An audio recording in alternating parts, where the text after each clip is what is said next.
Last week, we looked at the evolution of the sugar industry since its beginning in the 17th century. In the mid-18th century, there was as many as 400 plantations in the counties of Essequibo, Demerara, and Berbice, which by the 21st century were reduced to 8 estates. This week, we will look at some of the reasons for this contraction in the sugar industry. In the year 1829, there was a progressive reduction of plantations to 238. By 1890, there were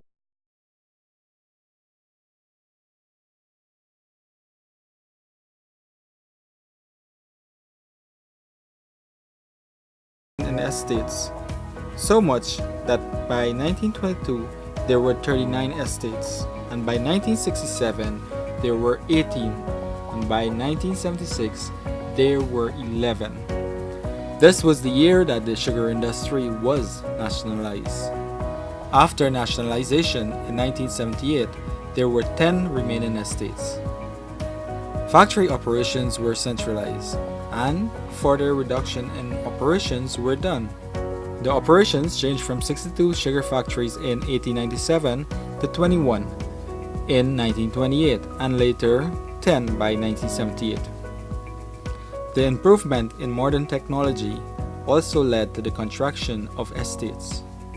As modern factories were built and could have ground larger quantities of canes, cultivations were merged to satisfy that demands.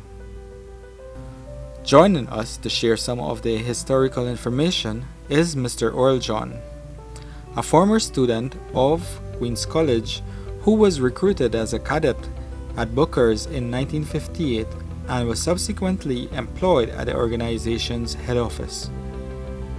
He served for 21 years in several management positions in the Human Resources Department, including the highest level as director. In 1976, Gaisuku faced some different challenges, which caused the company not only to contract further, but lose critical skills and revenue. Some of it will have to do with the weather. Some of it will have to do with